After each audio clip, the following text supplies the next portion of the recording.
Hello students, ये pollution chapter के जो सीरीज़ चल रही थी आपकी उसका ये एमसीक्यू सीरीज़ का पार्ट 3 है। अगर आपने पहले के वीडियोस नहीं देखे हैं तो आप उन्हें देख लीजिए, क्योंकि ये क्वेश्चंस एग्ज़ाम में बहुत ज़्यादा पूछे जाते हैं। इनको पूछे जाने के चांसेस बहुत ज़्यादा होते हैं। ईवीएस में तो इससे बहुत क्वेश्चन पूछे जाते हैं। तो चलिए हम स्टार्ट करते हैं। क्वेश्चन नंबर 1 है, ओजोन परत मौजूद है। Ozone layer is present in क्षोभ मंडल में, समताप मंडल में, स्थल मंडल में, मध्य मंडल में, ट्रोपोस्फियर में, स्ट्रेटोस्फियर में, लिथोस्फियर में या मीजोस्फियर में। आपको बताना है कि ओजोन लेयर कहाँ प्रेजेंट है। तो ये आंसर तो आपको पता ही होगा। इसका आंसर है स्टूडेंट्स, ऑप्शन नंबर 2 करेक्ट होगा। समताप मंडल में, स्ट्रेटोस्फियर में। ओजोन लेयर कहाँ प्रेजेंट होती है? स्ट्रेटोस्फियर में। ठीक है, हिंदी में उसे समताप मंडल कहते हैं, इंग्लिश में स्ट्रेटोस्फियर कहते हैं। देखिए स्टूडेंट्स, ओजोन लेयर से रिलेटेड कुछ फैक्ट्स हैं जिन्हें आपको जान लेना ज़रूरी है। क्या है कि जो एटमॉस्फेयर है, जो वायुमंडल है, उसको 4 लेयर्स में तापमान में परिवर्तन के कारण डिवाइड किया है। टेम्परेचर में चेंज होता है तो उसके अनुसार जो वायुमंडल है उसे 4 परतों में डिवाइड किया है। ये 4 लेयर्स हैं। कौन कौन सी लेयर्स होती हैं? ट्रोपोस्फियर यानी कि क्षोभ मंडल, दूसरी होती है समताप मंडल यानी कि स्ट्रेटोस्फियर, तीसरी होती है मध्य मंडल यानी मीजोस्फियर, और फोर्थ होती है बाह्य वायुमंडल अथवा आयन मंडल यानी कि थर्मोस्फियर और आयनोस्फियर। जो बाह्य वायुमंडल और आयन मंडल है उसको इंग्लिश में क्या कहते हैं? थर्मोस्फियर और आयनोस्फियर। देखिए स्टूडेंट्स, थोड़ा ध्यान से सुनिएगा जो इन्फॉर्मेशन मैं आपको दे रही हूँ, क्योंकि ये क्वेश्चंस आप जब इसको अच्छे से सुनेंगे तभी आप क्वेश्चंस को इजीली सॉल्व कर पाएंगे। इससे रिलेटेड जो भी क्वेश्चंस आते हैं ओजोन लेयर से रिलेटेड, वो आप इजीली सॉल्व कर पाएंगे, इसलिए ध्यान से सुनिएगा। इसके आगे मैं आपको बता रही हूँ कि जो ट्रोपोस्फियर है वो एटमॉस्फेयर की सबसे नीचे की परत होती है। ट्रोपोस्फियर जो है सबसे निचली परत, सबसे लोअर लेयर को हम क्या कहते हैं? ट्रोपोस्फियर कहते हैं। ठीक है, ट्रोपोस्फियर यानी कि क्षोभ मंडल कहते हैं। और इसमें क्या होता है स्टूडेंट्स, जो वेदर चेंजेस होते हैं, जितने भी मौसम के जो परिवर्तन होते हैं, मौसम संबंधी परिवर्तन होते हैं, वो सभी क्षोभ मंडल में होते हैं। ठीक है, आपने देखे ही होंगे वेदर संबंधी चेंजेस, जैसे आंधी आना, ये सब जो भी चेंजेस होते हैं वो सभी कहाँ होते हैं? क्षोभ मंडल में होते हैं। और क्षोभ मंडल कौन सी परत है? क्षोभ मंडल कहाँ, क्या, कौन सी जगह पर सिचुएटेड है? मतलब जहाँ पर हम रहते हैं वहाँ क्या है? क्षोभ मंडल है। और क्षोभ मंडल के जो ऊपर की लेयर होती है वो क्या कहलाती है? समताप मंडल या स्ट्रेटोस्फियर। हम कहाँ रहते हैं? हम ट्रोपोस्फियर में रहते हैं। और जो ओजोन लेयर प्रेजेंट रहती है वो उससे ऊपर वाली परत में यानी कि स्ट्रेटोस्फियर यानी कि समताप मंडल में उपस्थित रहती है।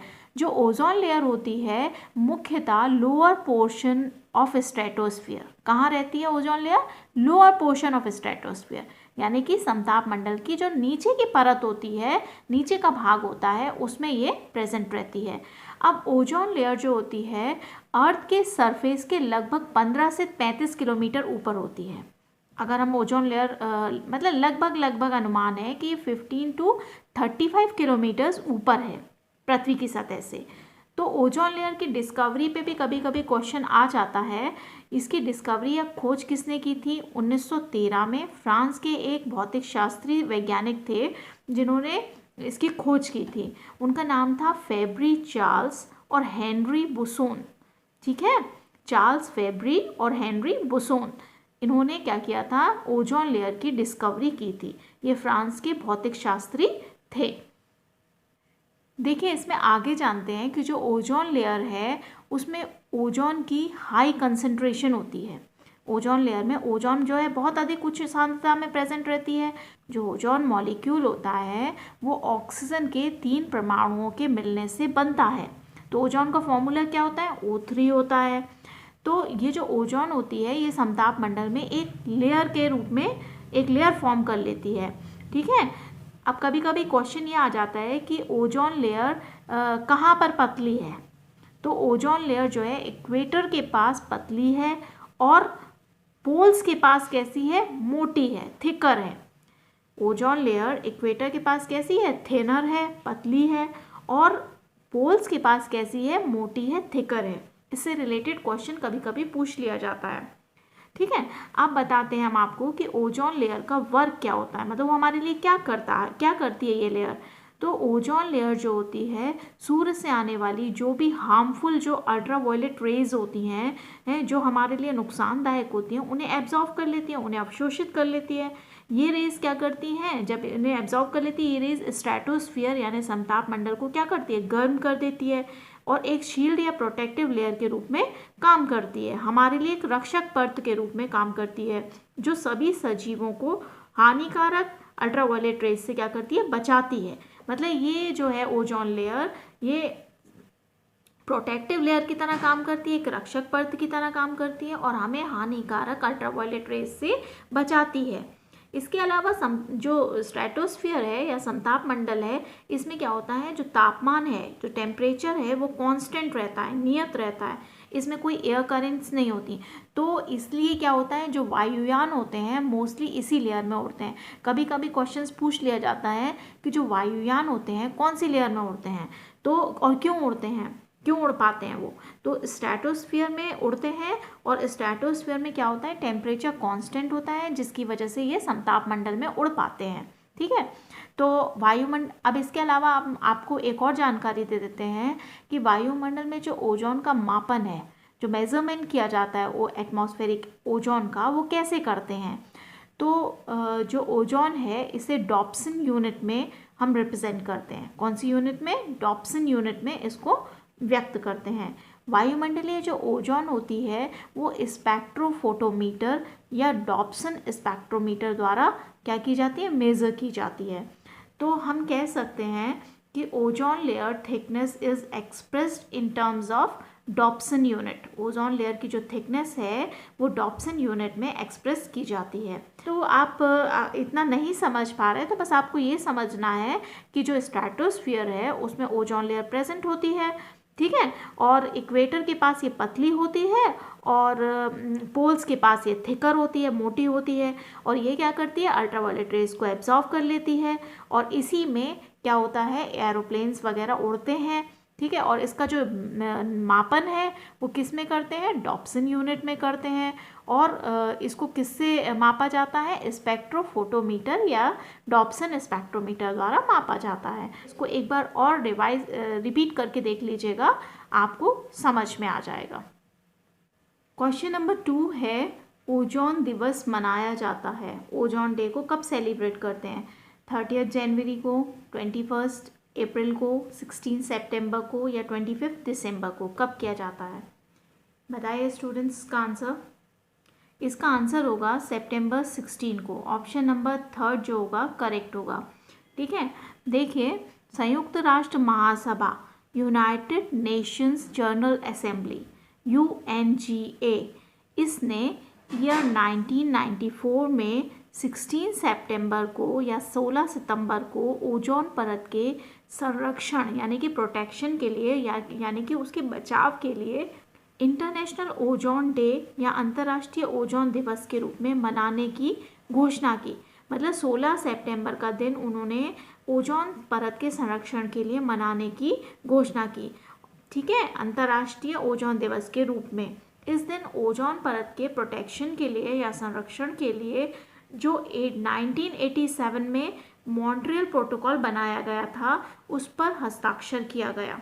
ठीक है, 16 सितंबर की तारीख 1987 में जो मॉन्ट्रियल प्रोटोकॉल बनाया गया था उस पर साइन किया गया। तो तब से हम 16 सितंबर को ओजोन दिवस के रूप में मनाते हैं। तो इसका आंसर क्या सही हुआ, 16 सितंबर, यानी कि ऑप्शन नंबर 3 करेक्ट होगा। क्वेश्चन नंबर 3 है, बचावकारी ओजोन परत के घटने का मुख्य कारण है, या फिर आप सुन लीजिए इंग्लिश में, depletion of protective ozone layer is mainly cause due to. पहला ऑप्शन है आपके सामने क्लोरोफ्लोरोकार्बन है, या कार्बन डाइऑक्साइड है, या सल्फर डाइऑक्साइड है, या फिर इसमें से कोई नहीं, नन ऑफ दीज। यानी कि क्वेश्चन में पूछा है कि बचावकारी ओजोन परत जो हमारी रक्षा करती है उसके घटने का मुख्य कारण क्या है, वो कम हो रही है, वो डिप्लीट हो रही है, वो क्यों हो रही है। देखिए स्टूडेंट्स, इसका आंसर होगा ऑप्शन नंबर 1 क्लोरोफ्लोरोकार्बन। ये एक इम्पॉर्टेंट क्वेश्चन है और मोस्टली एग्जाम्स में पूछा जाता है, इसलिए आप इसे ध्यान से सुनिएगा। इसका ऑप्शन नंबर 1 क्या होगा, करेक्ट होगा। देखिए स्ट्रेटोस्फीयर या समताप मंडल में जो ओजोन लेयर है, हमें पता है वो शील्ड और प्रोटेक्टिव कवरिंग की तरह काम करती है, शील्ड या प्रोटेक्टिव कवरिंग की तरह काम करती है, और सूर्य से आने वाली जो भी हानिकारक अल्ट्रावायलेट रेज हैं उन्हें क्या करती है, अवशोषित कर लेती है। समताप मंडल में उपस्थित जो ओजोन लेयर है वो क्या है, प्रदूषण के कारण पतली होती जा रही है, थिन होती जा रही है, पतली होती जा रही है। तो इस पतली लेयर को ही हम क्या कह देते हैं, ओजोन होल या छेद कह देते हैं, ठीक है, जो कि अंटार्कटिका में देखा गया है, ठीक है, अंटार्कटिका में देखा गया है। समताप मंडल में जो ओजोन की कमी आ रही है उसका कारण क्या है, उसका कारण है स्टूडेंट्स कि समताप मंडल या स्ट्रेटोस्फीयर में जो क्लोरीन एटम होते हैं उनका डिफ्यूज़न हो जाता है, ठीक है, और उसके डिफ्यूज़न से ओजोन की कमी हो रही है। किसके डिफ्यूज़न से, क्लोरीन एटम के, क्लोरीन परमाणु का विसरण हो रहा है जिसकी वजह से ओजोन की कमी हो रही है। और ये क्लोरीन परमाणु वातावरण में कैसे आ जाते हैं, ये क्लोरीन परमाणु जो है, जो क्लोरोफ्लोरोकार्बन है, इसके विघटन से आ जाते हैं वातावरण में। क्लोरोफ्लोरोकार्बन, इसको हम शॉर्ट में CFCS भी कह सकते हैं। क्या कह सकते हैं, CFCS भी कह सकते हैं। अब कभी कभी क्वेश्चन पूछ लिया जाता है, फ्रियोन क्लोरोफ्लोरोकार्बन की जगह फ्रियोन दे दिया जाएगा तब भी ऑप्शन आपका यही करेक्ट होगा। तो फ्रियोन जो है सबसे अधिक घातक क्लोरोफ्लोरोकार्बन है, फ्रियोन जो है सबसे अधिक घातक क्लोरोफ्लोरोकार्बन है। इन जो क्लोरोफ्लोरोकार्बन है ये क्यों यूज़ करते हैं क्यों इसके यूज़ करते हैं जिसकी वजह से ओजोन लेयर में होल हो रहा है।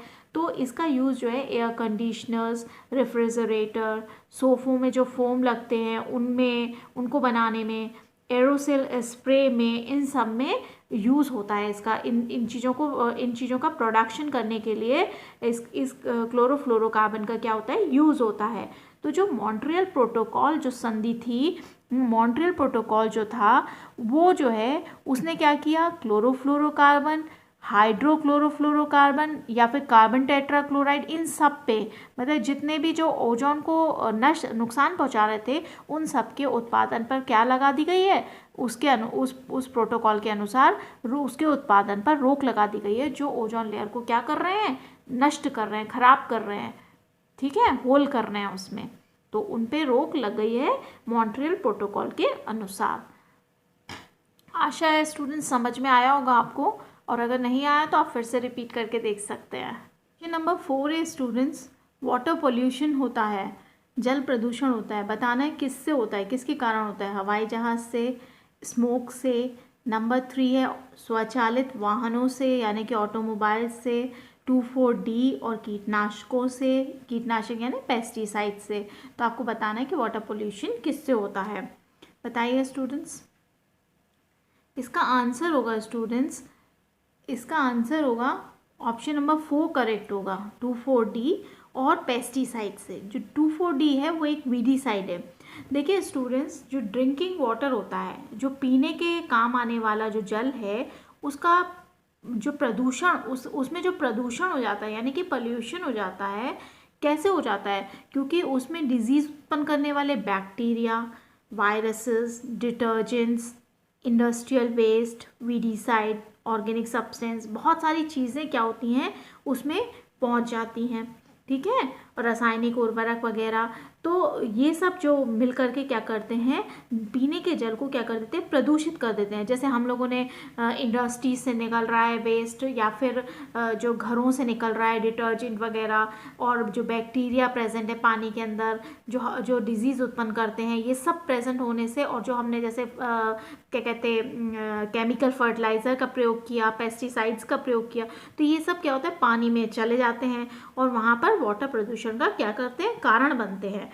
तो यहाँ पर जो ऑप्शन नंबर 4 में जो 2,4-D दिया है, इसका फुल फॉर्म होता है स्टूडेंट्स 2,4-डाइक्लोरोफिनॉक्सी एसिटिक एसिड। क्या होता है फुल फॉर्म, 2,4-डाइक्लोरोफिनॉक्सी एसिटिक एसिड, ठीक है। तो जब हम सीवेज को वाटर में डाल देते हैं, जब ये हम कूड़े कचरे को हम जल में डाल देते हैं, तो इससे क्या होता है कि जल में ऑक्सीजन कम हो जाती है। क्या कम हो जाता है? ऑक्सीजन कम हो जाती है। ऑक्सीजन कम क्यों हो जाती है? क्योंकि जल में जो बैक्टीरिया प्रेजेंट रहते हैं, जो जीवाणु प्रेजेंट रहते हैं, जब हम कूड़ा कचरा या सीवेज को डालते हैं तो उसमें जो ऑर्गेनिक सब्सटेंसेस रहते हैं, उसके अंदर कार्बनिक पदार्थ रहते हैं, तो उनका वो ऑक्सीडेशन कर देते हैं। कौन कर देते हैं? जीवाणु कर देते हैं। जीवाणु, जो जल में उपस्थित जीवाणु होते हैं, वो सीवेज में उपस्थित जो कार्बनिक पदार्थ हैं उनका ऑक्सीकरण कर देते हैं, जिससे क्या होता है, इस क्रिया में क्या होता है? O2 का यूज़ होता है। O2 यानी ऑक्सीजन का यूज़ होता है। उससे क्या होता है कि जल में स्मेल आने लगती है, और जल प्रदूषण से क्या होता है? स्मेल आने लगती है और जल प्रदूषित हो जाता है। और अब जल प्रदूषण हो गया तो हमें क्या नुकसान है जल के प्रदूषित हो जाने से? जल प्रदूषण से क्या होता है, कई तरह की बीमारियां हो जाती हैं इम्प्योर वाटर से, जैसे कि कॉलरा हो गया, हैजा, पीलिया, टाइफाइड, पेचिस जिसे डिसेंट्री भी बोलते हैं, पीलिया, जॉन्डिस, ये सब सारी बीमारियां इम्प्योर वाटर से यानी कि प्रदूषित जल से हो जाती हैं। वाटर पॉल्यूशन है, उसको रोकने के लिए हमें क्या करना चाहिए? हमें वेस्ट प्रोडक्ट्स को, जो भी चीज़ें हम ऐसी डाल देते हैं जिससे पानी प्रदूषित हो जाता है, उसको हमें वाटर बॉडीज़ में नहीं डालना चाहिए। तो इसका ऑप्शन नंबर जो 4 है वो सही हुआ। इसमें 2,4D वीडीसाइड होता है स्टूडेंट। वीडीसाइड का मतलब क्या होता है? जो खरपतवारनाशी, यानी कि जो उपयोगी पौधे हैं उनके बीच में कुछ जंगली पौधे लग जाते हैं, उनको नष्ट करने के लिए हम इसका यूज़ करते हैं 2,4-D का। इसका नाम क्या है, फुल फॉर्म क्या है? 2,4-डाइक्लोरोफिनॉक्सी एसिटिक एसिड। ठीक है स्टूडेंट्स, तो इसका ऑप्शन नंबर 4 क्या हुआ?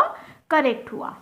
क्वेश्चन नंबर 5 है स्टूडेंट्स, कंप्रेस्ड नेचुरल गैस है, मुख्यतः है, पूछा क्या है? मुख्यतः है संपीड़ित प्राकृतिक गैस, इनमें से कौन सी है? मेनली कौन सी गैस है?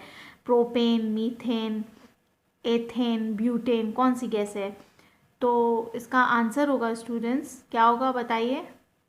इसका आंसर होगा ऑप्शन नंबर 2 क्या होगा? करेक्ट होगा। मीथेन जो है इसका करेक्ट आंसर होगा। तो कंप्रेस्ड नेचुरल गैस में मेनली क्या होता है? मीथेन होती है। तो कंप्रेस्ड नेचुरल गैस जो है उसको हम CNG भी कहते हैं शॉर्ट फॉर्म में। तो ये जो होती है नेचुरल गैस को कंप्रेस करके, संपीड़ित करके, ठीक है, प्रेशर के साथ बनाई जाती है, जो मुख्यतः मीथेन की बनी होती है, mainly composed of methane gas. यह एक बेटर फ्यूल है स्टूडेंट्स, मतलब पेट्रोल और डीजल की अगर कंपैरिजन में देखें तो ये एक अच्छा ईंधन है। इसके कंबशन से क्या होता है, जब हम इसको जलाते हैं या दहन इसका होता है जब, तो जो उत्पाद या प्रोडक्ट बनता है वो कम हानिकारक होता है। जो उत्पाद डीजल और पेट्रोल से बनते हैं वो ज़्यादा हानिकारक होते हैं, जबकि इसके कंबशन से जो प्रोडक्ट बनते हैं, उत्पाद बनते हैं, वो कम हानिकारक होते हैं, कम खतरनाक होते हैं। लेकिन इसमें समस्या ये है, इसका पूरी तरह इस्तेमाल हम नहीं कर पा रहे हैं क्योंकि इसकी कॉस्ट बहुत ज़्यादा है, इसकी स्टोरेज समस्या है, संग्रह करने का इसकी समस्या है, इसके फ्यूल को पूरी तरह हम यूज़ नहीं कर पाते इसीलिए। ठीक है, तो जो CNG व्हीकल है इसको भी स्टोरेज के लिए काफ़ी जगह चाहिए रहती है। इसके अलावा इसके जो पाइपलाइंस हैं, मतलब डिस्ट्रीब्यूशन पॉइंट से इसकी जो पाइपलाइंस बिछाने में भी कई तरह की प्रॉब्लम्स आती हैं, तो इसलिए इसका यूज़ पूरी तरह नहीं हो रहा है। लेकिन ये जो है पेट्रोल और डीजल से बेटर फ्यूल है क्योंकि ये पोल्यूशन को कम करती है। स्टूडेंट्स, आपसे ये रिक्वेस्ट है कि नोटेड क्लासेस को प्लीज़ सब्सक्राइब करें। वीडियो आपको अच्छा लगे तो मोटिवेट करने के लिए लाइक करें, फ्रेंड्स से शेयर करें, बेल आइकन प्रेस कर लें जिससे सभी वीडियोस की नोटिफिकेशन आपको टाइम पर मिलती रहे। Thank you.